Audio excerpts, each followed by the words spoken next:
Hi friends, welcome to farmer guide.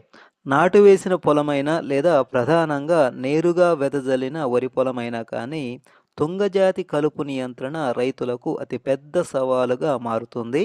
తుంగజాతి కలుపు నియంత్రణ కోసం ఎటువంటి జాగ్రత్తలు తీసుకోవాలి, ఏ దశలో ఏ మందులను ఎటువంటి కాంబినేషన్లో స్ప్రే చేయాలి అనే దాని గురించి పూర్తి వివరాలు తెలుసుకుందాం.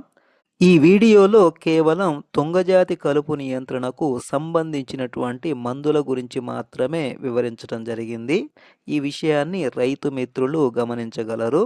ఫస్ట్ మనం వేసవిలో లోతు దుక్కులు దున్నటం వల్ల తుంగజాతి కలుపు వేర్లు లేదా వేరుగడ్డలు ఎండ వేడికి కొంతవరకు చనిపోయేటువంటి అవకాశం ఉంటుంది.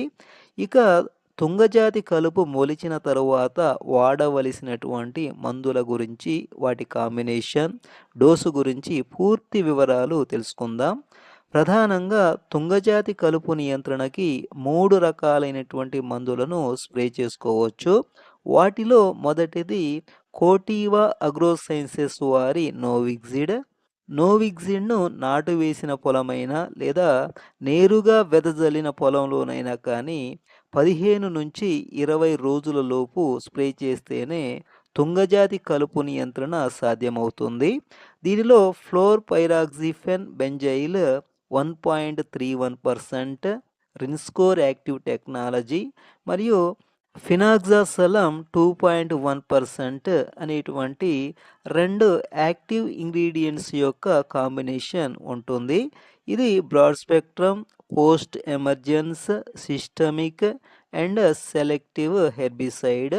దీన్ని బిస్పైరిబాక్ సోడియం కాంబినేషన్లో స్ప్రే చేయడం వల్ల తుంగజాతి కలుపు, గడ్డి జాతి కలుపు, వెడల్పాటి ఆకులు కలిగినటువంటి కలుపు మొక్కలను చాలా సమర్థవంతంగా నియంత్రించుకోవచ్చు.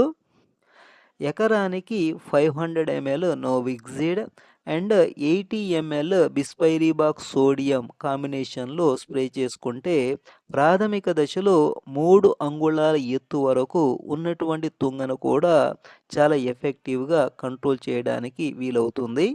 ఒకవేళ ఈ దశలో మనం సరిగ్గా తుంగను కంట్రోల్ చేయకపోతే రెండవ దశలో 2 రకాలైనటువంటి మందులను స్ప్రే చేసుకోవచ్చు. ఈ వీడియో లెంత్ ఎక్కువగా ఉండటం వల్ల రెండవ దశలో స్ప్రే చేసుకోవాల్సినటువంటి మందులు, వాటి కాంబినేషన్, వాడవలసినటువంటి సమయం, డోస్ గురించి పూర్తి వివరాలు నెక్స్ట్ వీడియోలో అంటే పార్ట్ 2లో వివరించడం జరిగింది. ఈ వీడియో మీకు నచ్చినట్లయితే ఒక లైక్ చేయండి. అలాగే ఫస్ట్ టైం మన ఛానల్ చూస్తున్న వాళ్ళైతే తప్పకుండా సబ్స్క్రైబ్ చేయండి.